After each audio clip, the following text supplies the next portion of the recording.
Good morning, happy homeowners. Brian Adams here, Only Wood Floors. Hey, got a nice one today. You haven't seen this one down here at Laguna Niguel. Beautiful floor, chevron pattern. You'll see what that means. And it's a different floor. It's Brazilian walnut.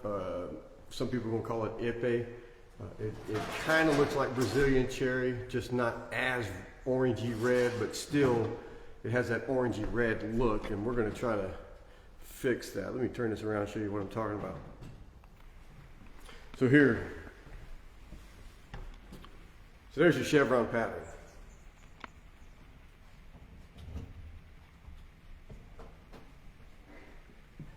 I mean, it's a nice floor. Come on, camera, work for me.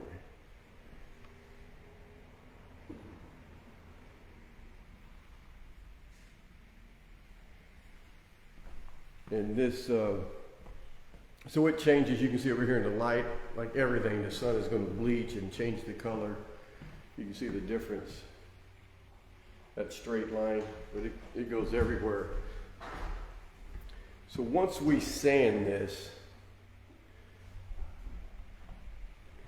look at the difference here, how dark it is on the edge. So just by sanding it, it's going to lighten it up probably almost half.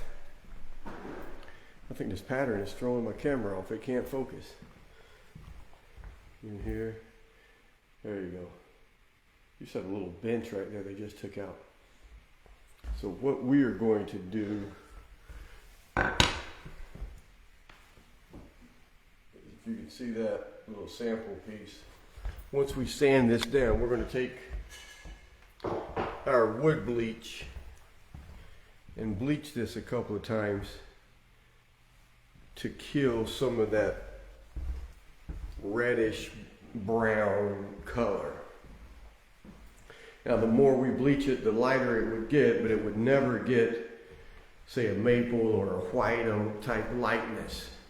We could bleach it several times and then we could stain it white or gray. That would do something. We made some samples like that, but I think we're just going to do 2 or 3 bleaches to get it as light as possible, and then we're going to do that real clear loba finish.